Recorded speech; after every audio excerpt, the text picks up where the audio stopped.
after much trouble, we are here with the Triumph Street Triple RS 765, and we're just going to have a quick walk around and then we're going to get going. So let's get on it.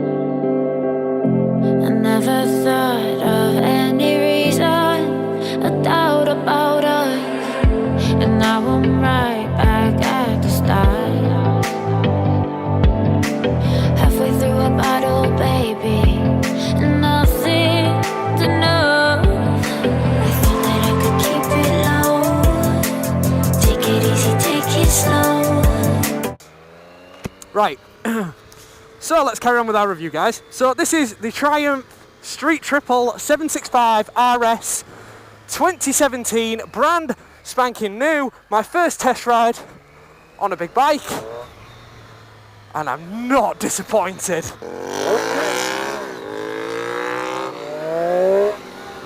That was a wheelie. Oh my god. So, first things first, let's talk about the dashboard. The dashboard is ridiculously good. Down here, you've got a little joystick right at the bottom below your indicator.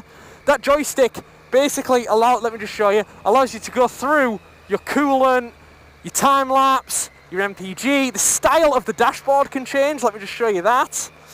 They didn't want me to fiddle around with it too much. So look, style 3, accept. And that's what we get. I don't like that one though, really. It's pretty cool, that one actually. I'm going to keep it on that one for a bit. So, that's the kind of thing you can get. I need to keep up. Not a problem on this thing.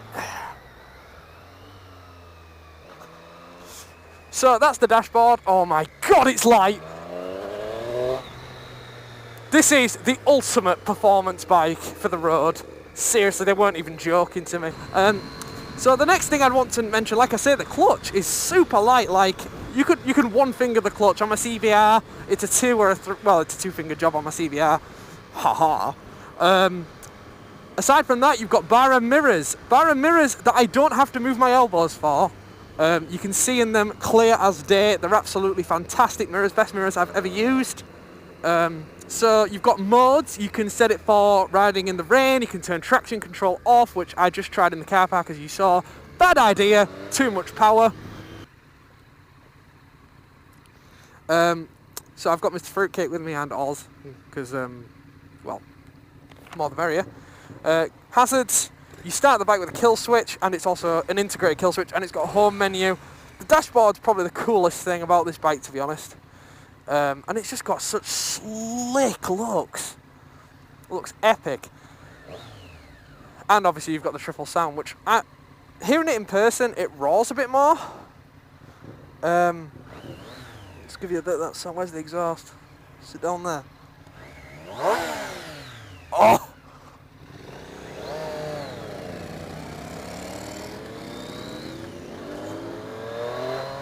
Now the cool thing about this bike is obviously it's made for the road.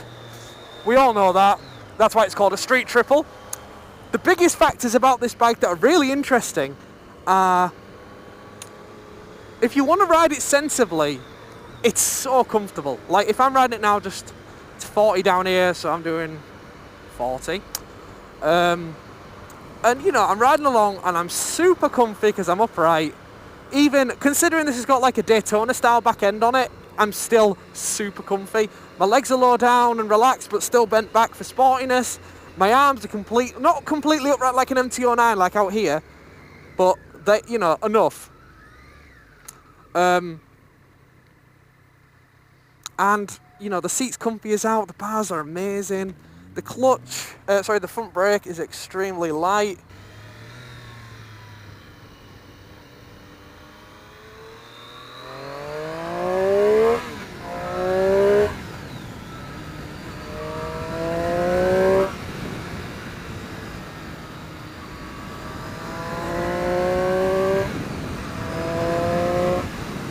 Oh my god! What else can I talk about this thing, seriously, apart from the fact it's fucking mint? Let's talk about the price, okay? Let's talk about something a bit more negative. The price of this thing is quite a lot of money.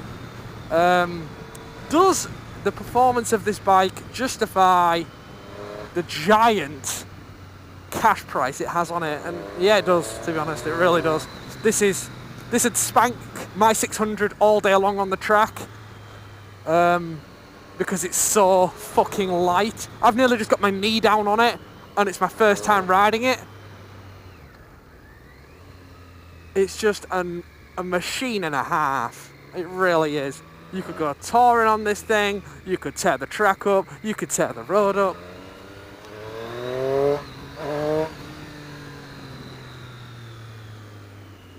We're gonna go that way later. One thing I need to figure out is, the time, yeah, 10 to 12, wow, that's really good. I was gonna say, like, a bike with this much tech that doesn't have the time. If this has got my average speed on it, I'm screwed. Oh god, what a bike. What a bike. It revs to 14k. And it's got a quick shifter, holy fuck! Oh!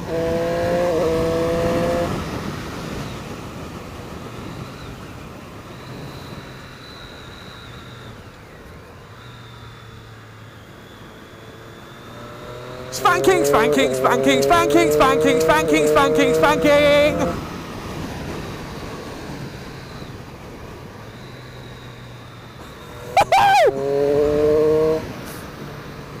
I fucking love it! Oh!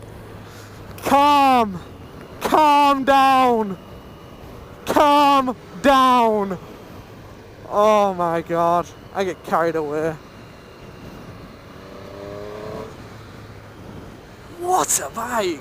Oh, I love it!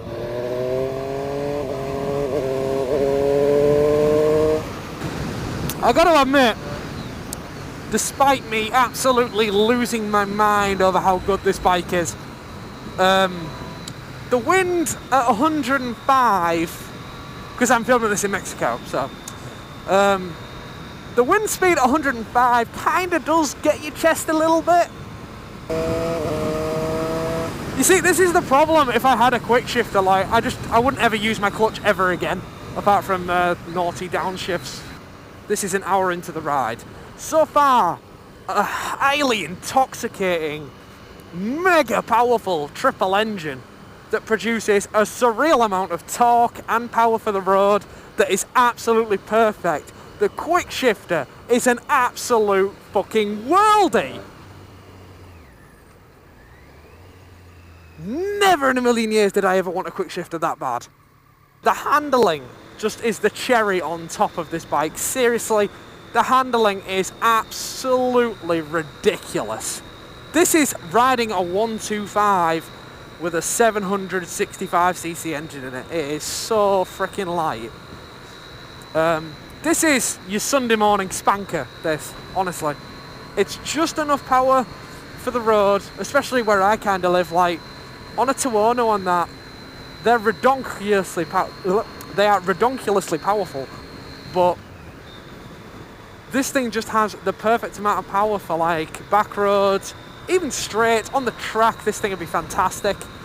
Not to mention all the rider raids that are just going to make your life fantastic. I believe, I was going to say it came with heated grips, but I'm unsure about that now, to be honest.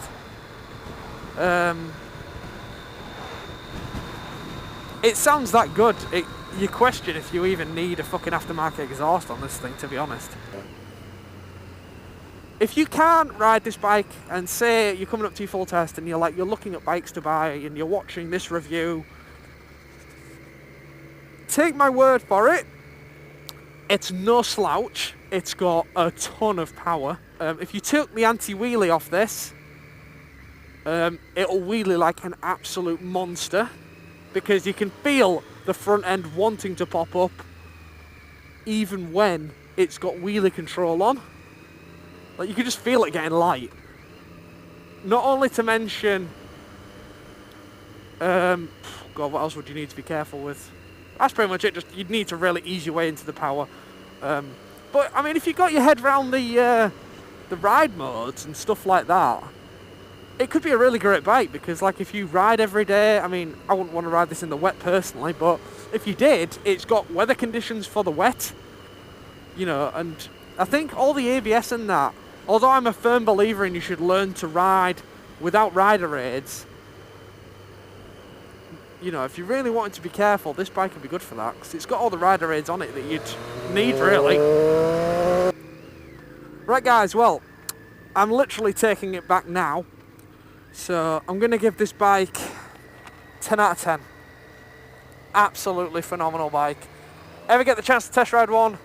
Can't recommend it enough. If you don't get the chance to test ride one, take my word for it. This is a fantastic bike. So stay tuned guys, and I hope you guys enjoyed the review. Thanks very much. Bye.